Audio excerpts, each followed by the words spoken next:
মানে বন্ধুতা মানে যেন অশ্লীল কথাবার্তা বলে তা প্রকাশ করতে হয়। কিভাবে উত্তম বন্ধু নির্বাচন করা যায়, উত্তম বন্ধুর বৈশিষ্ট্য কি? খুবই দরকারি প্রশ্ন ভাইয়েরা। আমাদের সমাজে যত যুবক আজ নষ্টের পথে পা বাড়িয়েছে, তাদের শতভাগ বললে ভুল হবে না, বেশিরভাগ যুবকরা নষ্ট হয়েছে খারাপ বন্ধুর কারণে। খারাপ বন্ধু এমন একটা জিনিস যে এটা মানুষের দুনিয়াকেও ধ্বংস করে, আখেরাতকেও।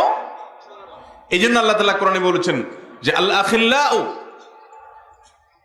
ইয়াওমাইযিন বা'দুহুম আদুউন লিবা'দিন ইল্লাল মুত্তাকিন। আল আখিল্লাউ ইয়াওমাইযিন বা'দুহুম আদুউন লিবা'দিন ইল্লাল মুত্তাকিন। কিয়ামতের ময়দানে বন্ধুরা একে অন্যের শত্রু হবে, কারণ বন্ধুর হাত ধরে সে বিড়ি ধরছে, এরপরে সিগারেট ধরছে, এরপরে মাদকের বোতলে গেছে।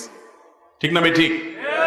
এই জন্য যেই বন্ধু আমাকে অন্যায়ের দিকে নেয়, সেই বন্ধু থেকে নিজেকে সরায় আনতে হবে।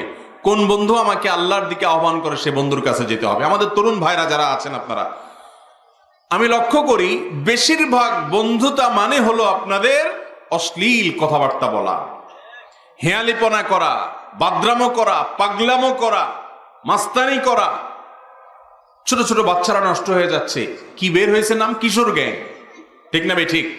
প্রশাসনের মাথা খারাপ হয়ে যাচ্ছে নিয়ন্ত্রণ করতে গিয়ে। ছোট বাচ্চা, এই বাচ্চা মায়ের পেট থেকে তো কিশোর গ্যাংয়ের সন্ত্রাসী হয়ে জন্ম নেয় নাই। নিশ্চয়ই কোন অমানুষ পরিবার যে তার সন্তানকে মানুষ করতে পারে নাই, তার পরিবারের ওই সন্তানের পালায় পড়ে, খপ্পরে পড়ে এই বাচ্চাটা নষ্ট হয়েছে।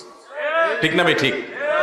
এই জন্য দেখবেন কোন বন্ধু আপনাকে আল্লাহর কথা স্মরণ করায়, নামাজের দিকে আহ্বান করে, সততার কথা বলে, অন্যায় থেকে দূরে সরায়, সেই বন্ধুর দাম কোটি টাকা। আর যেই বন্ধু আপনাকে পাপের দিকে নিয়ে যায়, চল দোস্ত আর কি হবে, আকামের দিকে নিয়ে যায়, মনে রাখবেন এটা হলো আপনার জন্য বিষধর সাপের মতো। এরকম বন্ধু থেকে দূরে থাকবেন, চেষ্টা করবেন তো ইনশাআল্লাহ। আল্লাহ তাআলা আমাদেরকে আমল করার তৌফিক দান করুন।